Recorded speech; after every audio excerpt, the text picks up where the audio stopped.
Друзья, всем привет! Вы на канале Мото Санчо. И сегодня я хотел бы немного внимания уделить нашей Хонде.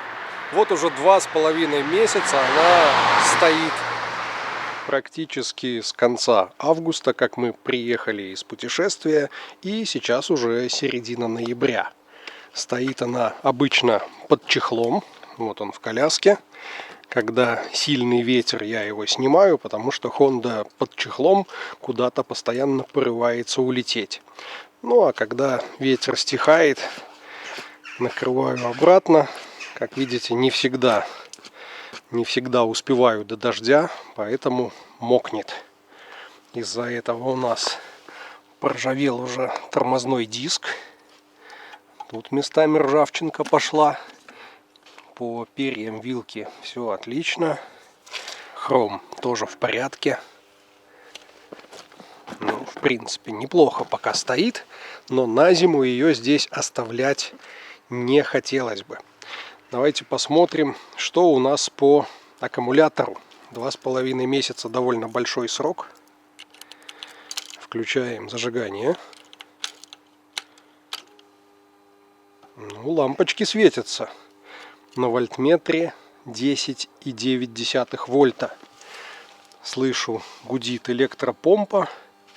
Качает холодный антифриз по двигателю. Попытаемся запустить. Вытяну подсос. Надо бы выжать сцепление, чтобы легче мотору было проворачиваться.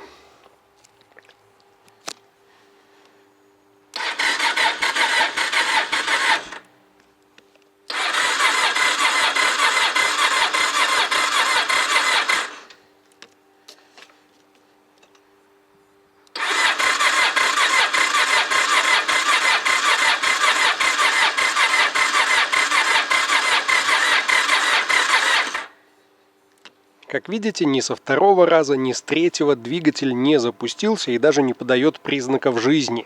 Я думаю, ему просто не хватает напряжения для обеспечения нормальной искры на свечах. И тут можно попробовать провернуть маленькую хитрость. Сейчас доберемся до блока предохранителей и отключим все ненужные нам в данный момент потребители, такие как фара, габариты. Это позволит увеличить пусковой ток и напряжение на аккумуляторе. Итак, что мы здесь видим? Верхний 15-амперный предохранитель отвечает за стопы, повороты, сигнал. То есть, когда мы не сигналим, не поворачиваем и не тормозим, и просадки напряжения никакой не будет. Второй предохранитель – двигатель 10 ампер. Третий масло нейтраль, тоже оставим. А вот четвертый это head, лампа головного света, непосредственно фара. Его давайте вытащим.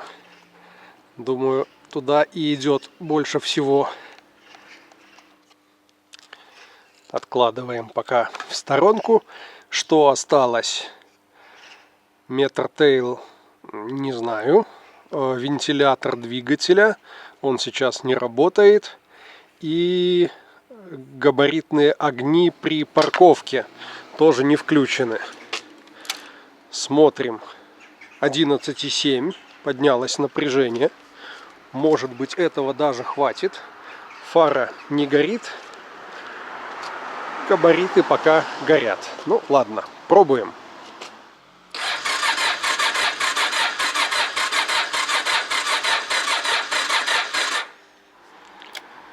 Кажется, наша уловка не сработала. Что же, возвращаю предохранитель обратно и буду снимать аккумулятор, чтобы забрать его домой на зарядку. Снял сиденье пассажирское, водительское и вот эту боковую металлическую накладку, под которой у нас прячется батарейка.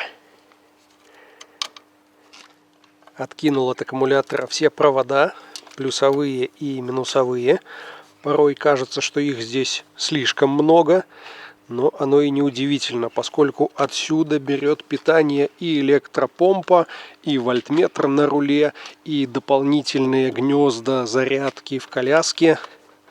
Все питается непосредственно от батареи, чтобы не перегружать проводку. Да, и у всего этого есть свои предохранители. В общем, немножечко тут намудрено. А вот и сам аккумулятор. Как видим, уровень электролита в норме. Можем забирать домой. Разместимся вместе с аккумулятором в ванной комнате, поскольку здесь все облицовано плиткой и нет риска куда-то капнуть кислотой и что-то испортить. Также здесь есть удобная розетка и есть у нас вот такое зарядное устройство. Микропроцессорная умная зарядка стек, за которую огромное спасибо моему другу Андреасу. Так, давайте подключим плюс на плюс. Минус на минус. Не знаю, слышите или нет, но как только занес аккумулятор домой, он начал подавать какие-то признаки жизни, издавать звуки. Воздух расширяется и выходит через вентиляционный канал. Ну и включаем нашу зарядку в розетку. Что мы здесь видим? Сейчас стоит режим автоаккумулятора. Переключаем на это зимнее поддержание, а это мото. Я так понимаю, меньше токи будут идти на зарядку. И вот, собственно, сам цикл. Единичка, двоечка уже светится. Думаю, сейчас устройство анализирует состояние аккумулятора и подбирает подходящую для него программку. Оставим на какое-то время. Я думаю, часов 5-6 ему должно хватить. И вот уже после обеда, но еще до наступления темноты, возвращаюсь вместе с аккумулятором к мотоциклу. Надеюсь, сейчас у нас все получится. По-быстрому установил аккумулятор, клеммы подключены, все остальное пока не трогал, вдруг не получится.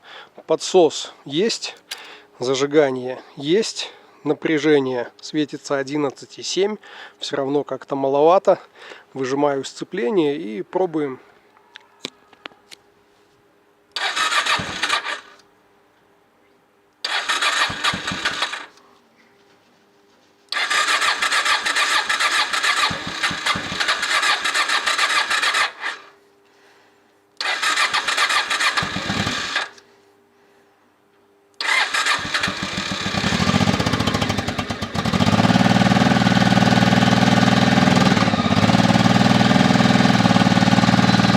Как видите, действительно дело было в недостаточно заряженном аккумуляторе.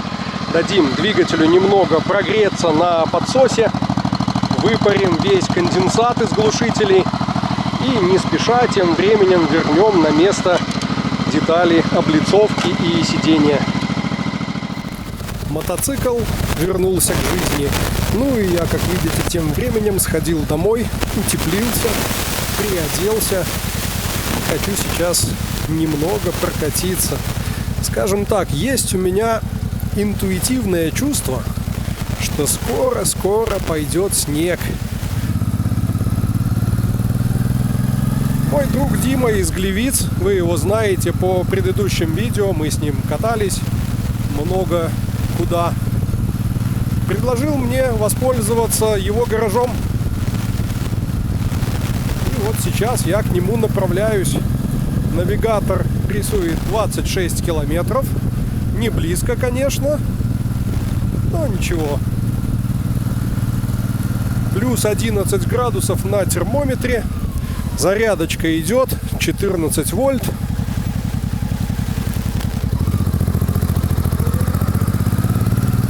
Даже приятно немножко прокатиться. Свой маршрут до Глевиц я построил, избегая автострад, вот такими тихими дорожками, чтобы не мчать сейчас 100 км в час замерзая на ветру, а не спеша прокатиться, любуясь желтыми деревьями, уходящей осенью.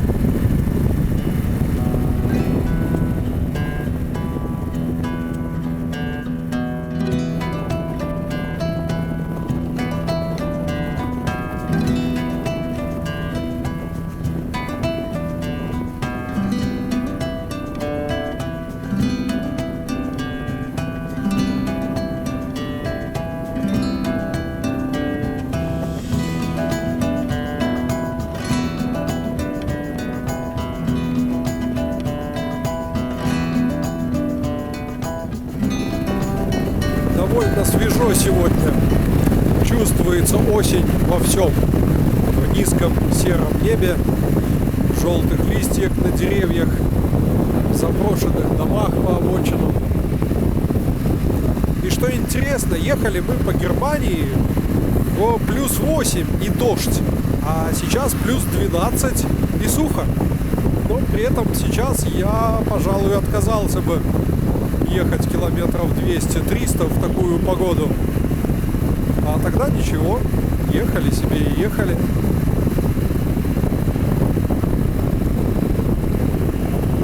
А мы с вами тем временем добрались до Глевиц. Вон она с правой стороны стоит известная радиовышка, деревянная, между прочим. Очень монументальное сооружение.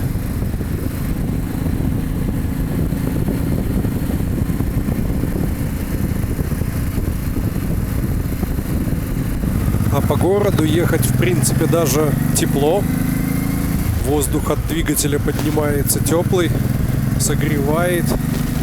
И скорости совсем небольшие.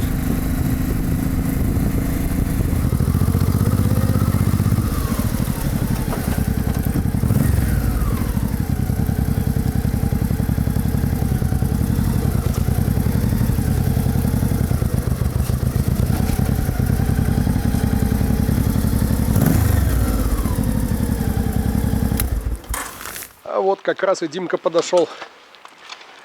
Здорово! Здорово. Как видите, Надо будет чуть-чуть подвинуть. ну, Этот проект. в процессе ремонта колесо снял. Маленький. Что будет? Новые, как они называются? Сайлент-блоки? Новые подшипники. Ага. Ну, красота. Ну и заодно покрасить маятник. Я распаковался из дождевика и по мотоциклу практически то же самое, что утром делал, повторил. Освободил доступ к аккумулятору, можно будет с него скинуть клемму, чтобы он стоял точно уже ни к чему не подключенный, чтобы не было риска, что где-то мыши проводку погрызут и что-то закоротит. А также неплохо бы перед зимовкой сделать одно важное дело. Берем плоскую отвертку, подлазим вот к этим дренажным винтам в карбюраторах и их откручиваем, чтобы слить бензин. Надеюсь, будет видно. Винт пошел. А вот и бензин побежал. Куда-то на глушителе зашипел. Но надо весь его из карбов слить, чтобы он в поплавковых камерах зиму не стоял, не разлагался на составляющие. Если, не дай бог, там в нем какие-то капли воды остались, может сильно засорить карбюраторы. Ну а потом весной накачаем новый.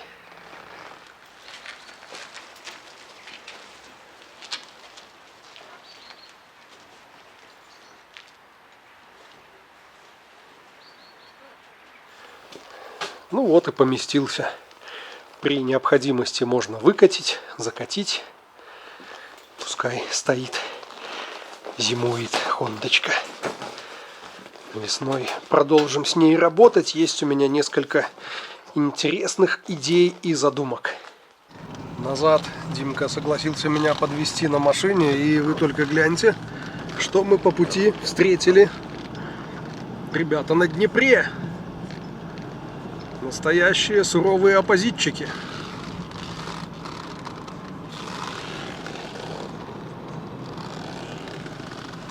видимо, куда-то ездили кататься.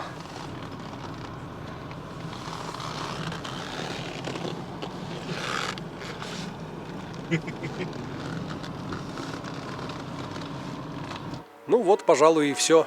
Очень получился продуктивный день, и мотоцикл оживили, и на зиму его пристроили в хорошие, так сказать, руки. И меня теперь не будет совесть терзать каждое утро, когда я выхожу из дома ехать на работу, а здесь мотоцикл стоит мокрый, чумазый, грязный. На этом на сегодня закончим. Всем спасибо, всем счастливо и всем пока.